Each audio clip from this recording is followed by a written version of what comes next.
Hey guys, we are back live at 5. Happy 4th of July weekend. Don't know how you are planning to celebrate this holiday, but we gonna make the best about it. Make the best out of it, no matter what you choose to do. Just get outside, enjoy yourself, and just live. That's all I say. Listen, we are excited to be with you guys again today. We made it down through another week, and today is going to be awesome. I am excited to start a new topic for this month of July. This month of July, as you can see, it's up on your screen. Internal oppression is what I want to talk about, and what I want us to talk about. I think it's something that we need to deal with. It is epidemic, I believe. I don't think that many of us know how to put it actually in words, but it is something that we all deal with. And before we get started talking about it, I'm going to give you the definition of what oppression is, just for the sake of clarity.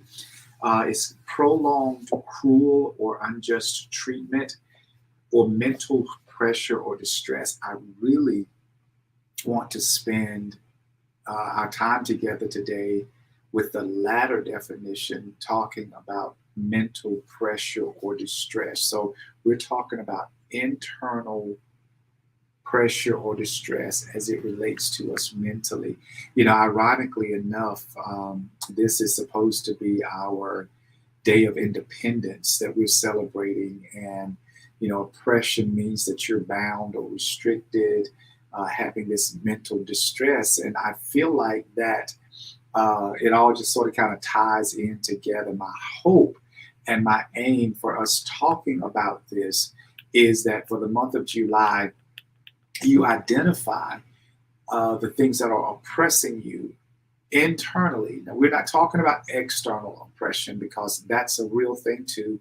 And just for the sake of clarity, we'll talk about that briefly. But internal oppression is something that we deal with, and most of us deal with it in silence, because what we can't see, we tend to not see.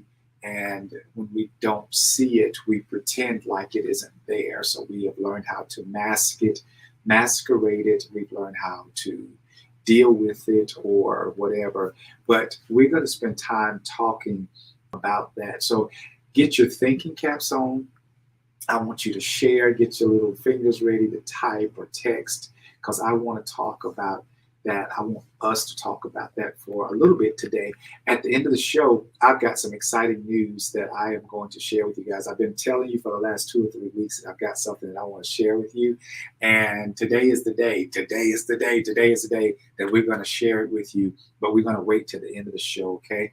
And just so that we can stay in our vein of getting some good, positive information out there to try to help you, because that's my goal overall. So let's get into it. Internal oppression, that state of having mental distress, okay, or being controlled by something internally.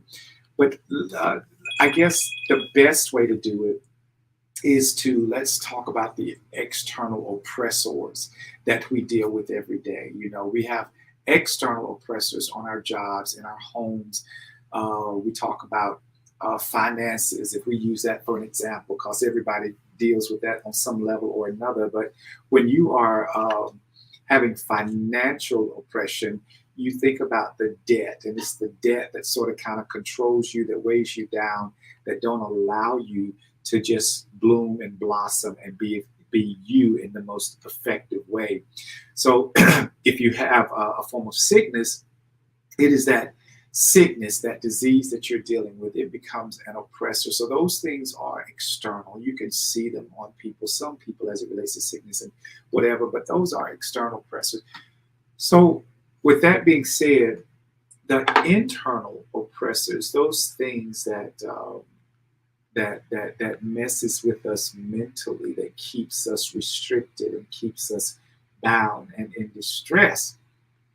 What are your thoughts on that? What would you identify for you as an internal oppressor? What what is oppressing you internally? Okay, I want you to think about that. Give me your responses. Talk back to me, please, because I am so curious to know. Um, some of my former internal oppressors was thinking that I wasn't deserving of or good enough to be. That was my mental state for a very, very long time. I didn't think that there were things that I was deserving of, like, good, solid people in my life, deserving of getting the job promotion or not worthy of having the right kind of love. All of these things I was dealing with internally. My um, introvertedness was a very, very powerful stronghold that was an oppressor for me. Just me being an introvert, especially with the gift and calling that's on my life, it was hard to start breaking out of the shell.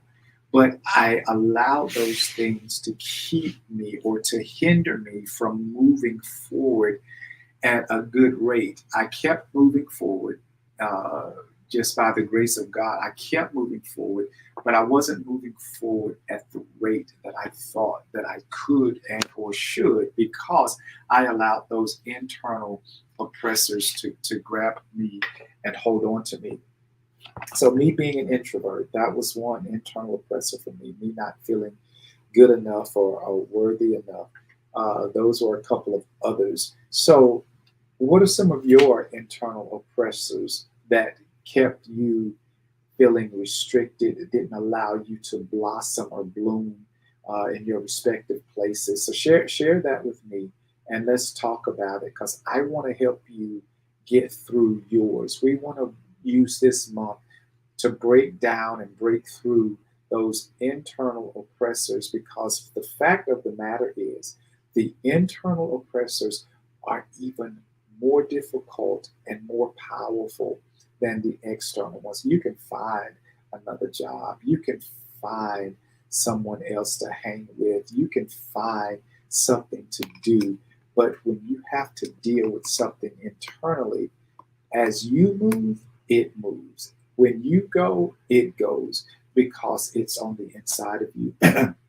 So I've got some of you watching, and I know that some of you are talkers and others of you are not. I totally get that, totally understand. It's totally cool.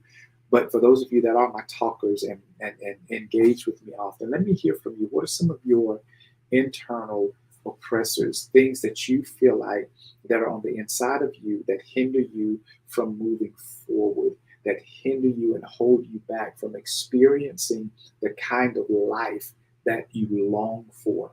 What are some of those internal oppressors that's got you living in a mentally distressed state?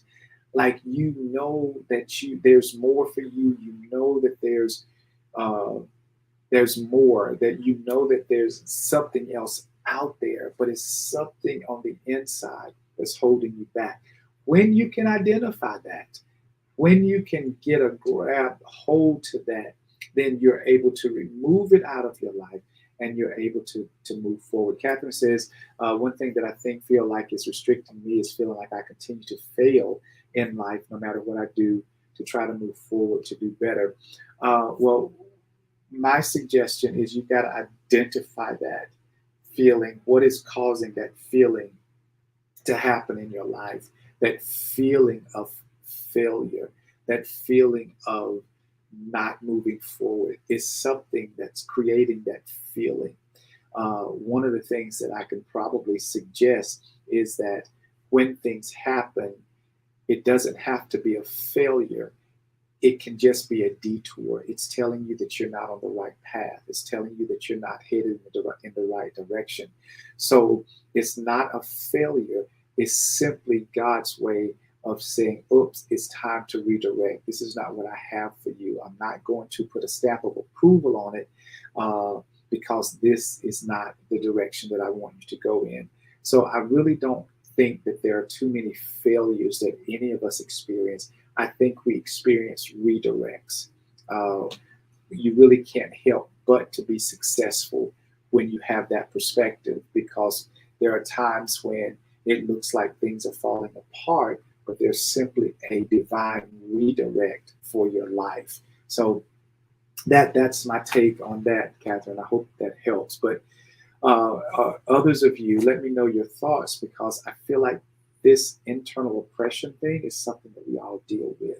Like, I know that I had to get past, because being an introvert, a lot of people equate introvertedness with shyness or timidness or whatever. I had to learn that that was neither. I don't think that I'm shy for obvious reasons. I don't think that I'm timid for obvious reasons. I just know that when I see me and I look at the definition of what an introvert is, it's like we mesh just like that.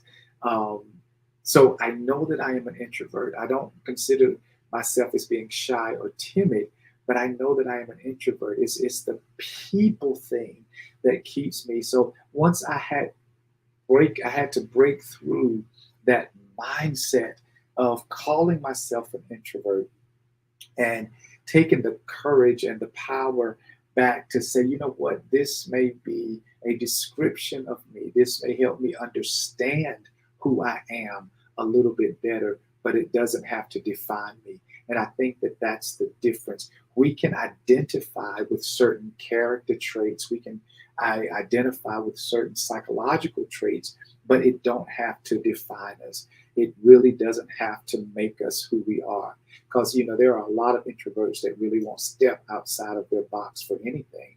I can call myself an introvert, but I can do this, or I can go out and speak publicly. It doesn't change the fact that I am an introvert. It allows me to not let that control me. And that's what we're talking about this month. We're going to talk about internal oppression or internal oppressors. What are some of yours? I've given you three of mine. I need to know some of yours. Thank you, Catherine, for sharing. But yeah, we all are dealing with things. We are dealing with stuff internally. And in my opinion, in my honest, most humbled opinion, it's those things that we deal with internally that causes the greatest damage to our lives. It's not about anybody else. It really isn't. It's about us fighting ourselves. It's about us denying ourselves. It's about us putting unmerited, unwarranted, unwanted distress on our own selves. And I think that once we learn how to identify these oppressors, we can start getting rid of them. And that means that we can propel ourselves forward at the rate that we want to go. And as we do that, we get to experience the life that we want to experience. But you have to be able to identify what is holding you back. Why are you under all of this stress? Are you around toxic individuals? Is that the type of people that you tend to attract? Are you everybody's fixer? Are you everybody's go-to advisor, counselor, mentor? Is that who you are? And is that the only people that you attract in your life? Somebody that always needs to be fixed or always needs to have something fixed, to the point where you give out and give out and give out till you have nothing else left to give. Those are internal oppressors. They cause mental stress, mental distress.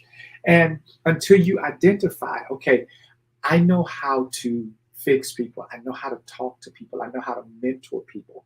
I'm a great counselor. I'm a great advisor. But at what point do you back up and say that enough is enough? At what point do you back up and say, you know what? I got to take some time for myself. I spend so much time trying to fix other people that I myself am being neglected. That's an internal oppressor. You feeling like you always have to fix everybody else. to the point that you have taken on that persona. What about you? Okay, Benny says, hey, Benny, former internal oppressor for me is low self esteem and unresolved anger. Absolutely. Talk to me, Benny. You're gonna have to type fast. Talk to me and tell me what is it that you.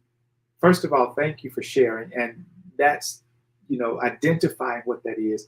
How did you overcome those? How did you overcome unresolved anger and low self-esteem? What did you do to remove those internal oppressors so that you're able to move forward? Sonia says, things I have prayed for years and it never came to pass yet, like my own child, for example. Okay, that is an internal oppressor for so many people, that we feel like we have to have things the way I was sharing with a young lady earlier today, that oftentimes we have this plan, we have this vision of what our life is supposed to look like.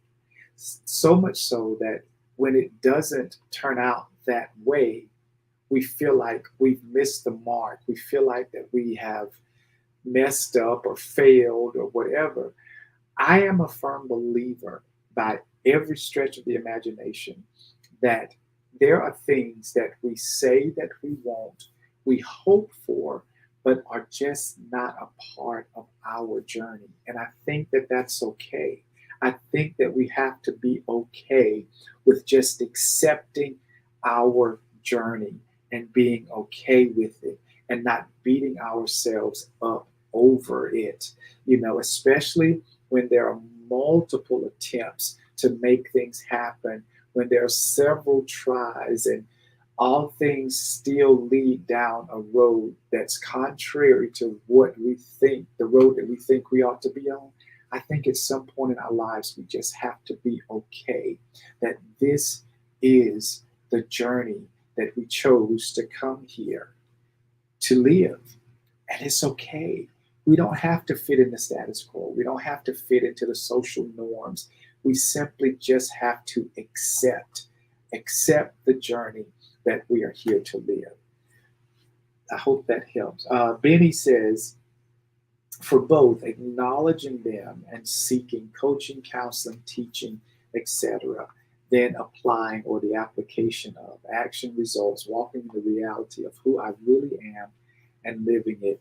Yeah, once you identify them or acknowledge them, we have to, there are so many things, so many ways, so many people out there that can help us to identify them, help us get things resolved so that we don't have to keep living with them. I'm telling y'all, it's these internal oppressors, they are so stifling. They are so growth inhibiting. And until we learn how to identify them and deal with them, then they stay with us and they follow us day after day, month after month, year after year, until so much time has gone by and we want to blame external things. But the reality of it is that it's our internal oppressors that are keeping us bound, not allowing us to move forward. Catherine says, what is the best way to step out of your comfort zone? This is something else that I have trouble with doing. I feel like Linus, who carries his blanket everywhere he goes. I think the only advice that I can give you about stepping out of any comfort zone is to just do it. You have to. That first step is always the most difficult, most uncomfortable step that you will ever encounter, but you just have to do it, because every step outside of that first step gets easier, easier, easier, and easier. You can't live life in a bubble and expect to experience the life that you were meant to live here. Benny says, I am still prone to them, but the key now is identifying the triggers and then applying now to what I know to get through it. Absolutely. I think that's a good point, Benny, that sometimes they don't go anywhere. Sometimes these, like, I don't think that I can get rid of being an introvert. I think I just have to accept it. But again, I don't have to allow it to define me. That unresolved issue could, unresolved anger could easily define you. It could easily push people away from you. It could easily cause people to look at you as a hothead or whatever. But it's being able to identify and also being able to control them or it rather than it or them controlling you. And I think that that's the key to dealing with internal oppressors because they don't have to control. Some of them won't go anywhere. Some of them won't go anywhere. Some of them have been ingrained in our DNA. However, we don't have to be controlled by them. We don't have to be controlled by them. They're internal distressors that causes us to be things or do things that we don't want to be or do, but we still have mega, mega, mega control over who we are. As an individual, we get to choose. We get to choose who we want to be, what we want to have, and what we want to do. That's our choice. That's our choice. Don't be your own worst enemy. Don't do it. Don't be your own worst enemy. All right. So, what else? Anybody else got something to say? I want to hear you. I want to hear what you got to say. We ain't got long. I'm busting at the seams, y'all, because I really want to share some good information with you guys. But I really want to get this out. This is something that's so major. Just thinking about this for the last few weeks, I was excited about talking about it today because I think it's something that we deal with, and we don't ever talk about what are the things that's holding me back that I can do something about. I can do something about everything that's holding me back, but it's these internal oppressors that needs to be identified, need to be dealt with, need to be resolved so that we can move forward. I'm not satisfied. I consider myself so very blessed. I am very fortunate to live the life that I live, have the lifestyle that I live, but I know that there is more. This is not it. There's something greater, there's something bigger than where I am now. And in order for me to reach that, in order for me to have it, do it, and be it, I've got to still constantly find these internal oppressors and get rid of them so that I can move forward as fastly as I possibly can, because I know that I'm not waiting on these things to come to me. Those things that I want to do, be, and have are waiting on me to get it together to show up to them, because they are already laid out along my life's path, and they are waiting for me. It's not the other way around, contrary to what you've been taught, contrary to what you think. Your life, the good things that are supposed to be yours by divine right, you're not waiting on them. They're waiting on you. And you've got to believe that. You have to believe it. Anybody else have anything to say? Because we're going to save some for next week. We are. We're going to save some stuff for next week. We're going to go back and touch on these things that we've talked about next week when we come. I appreciate you guys for sharing. Benny and Catherine and Sonia, thank you so much. For those of you that are still watching, thank y'all for watching.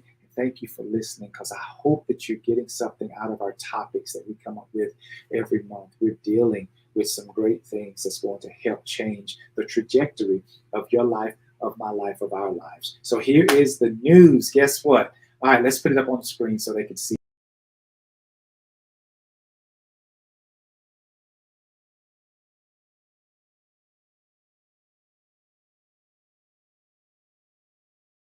Are planning a cruise. It's called SFC at.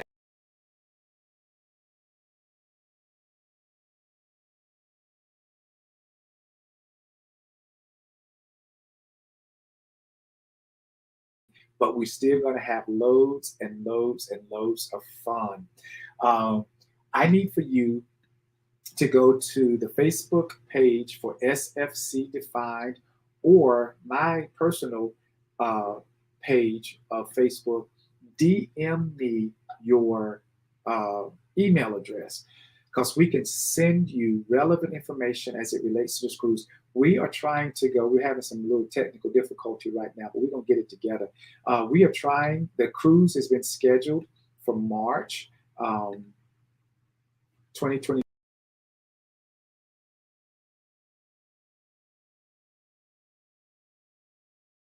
Ain't getting it. We trying real hard to get the flyer up, but you're going to see it. We're going to post it soon as the live ends, we're going to post it. Listen, if you're interested in going, all we need to know is that you are interested. We need a $150 deposit by August the 19th if you are planning to go. That's non-refundable, of course, because we need to reserve your rooms. We have a limited number of rooms reserved. I think roughly about 30-some rooms that we have reserved. And what we need to know is whether or not you're going to go. If you're going to go, we need that deposit, $150 by August the 19th.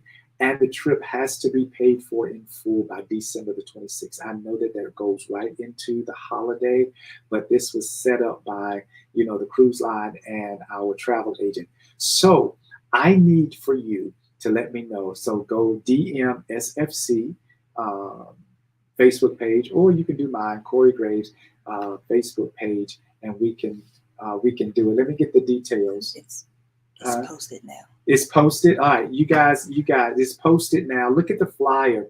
We're going to do it. I think it's the 11th. Is it the March the 11th through the 16th? Let me have it, make sure I can do what I need to do. So it's SFC at Sea, March the 11th through the 16th. It's a 5-day cruise, y'all, and we are going to Grand Turks, Half Moon Cay, Bahamas, and Nassau, Bahamas. We are leaving out of Miami, Florida. So I am super excited. If you want to go, August 19th, we need that deposit. Just talking about it to some of my close friends, like everybody's excited about it. Everybody wants to go. I'm super excited about it. So here's the lineup and the way things are going to go. And again, as we get closer and move in to see who really is able to go and wanted to go, we'll have more information about it. But we leave out on a Saturday, March the 11th.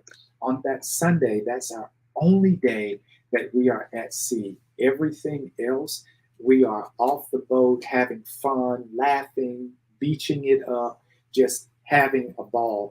But on that Sunday, we're going to spend some time together as a group, SFC defined group, where we have speakers talking about mind, body, and spirit.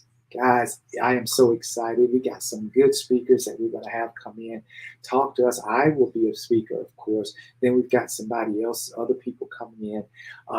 The hope is to have different yoga instructors, so that first thing in the morning, if you want to go out and get a good stretch, you can do that. And then in the evenings, we can come in together. We got exercise people that are planning to come that will help us learn proper techniques for stretching and exercising and lifting. So much. We can't even tell it. So I'm super excited about it. On the flyer, you will see a payment schedule. August 19th is $150. Another $150 is due by November the 11th, paid in full by December the 26th. I am hoping that we need more than 32 rooms. The prices that you see on the flyer is a per person price. Okay, so please join us as we go. We're going to be out swimming. We are going to be partying. There are other amenities that you can get as a part of this package. If you're whatever, there are other amenities that you can add on to your cost as an individual. So I am super excited. SFC at Sea. It's now posted on Facebook. It's on my page. I think if it's not, it will be very soon. And it's on SFC Defined page. Get you some friends. Y'all go in together and make this an amazing event. This is going to be our first annual retreat getaway. We just decided to do it by way of cruising. Next year, the year after that, we might go to Vegas. The year after that, we might go to another island. But we are going to do this, and I am excited about it. Now, I'm going with or without you. I just want you to know that the team and I, we are already ready. We got stuff lined up, and we're going to go with or without you. My hope is that all my friends, all my supporters will come and join me on this cruise. I am super excited about it. I am, and I want you guys to be excited about it too. So reach out to me, send me your email, send us your email, and that way we can just give you a reminder as to the deadlines. We will also do it on our lives. Just every way that we can get in touch with you and make sure that you don't forget, because this is going to be epic. This is going to be so amazing. Some of you have already said, I'm going, count me in. Like I said, my hope is that we need, by the end of July, we will need to add more rooms.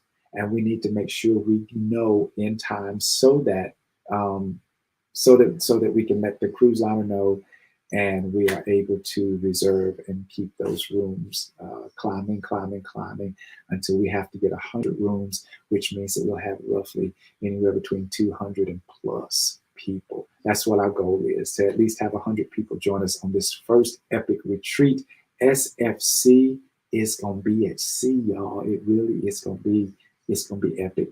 I appreciate you guys' time and attention today. That's it for me today. I guess, as always, enjoy the rest of your beautiful Sunday evening. Go out and celebrate freedom, whatever that means to you, however that looks to you. Go and celebrate. It can mean anything you want to, free from anything. Make it the best Independence Day ever. Talk to you guys next Sunday.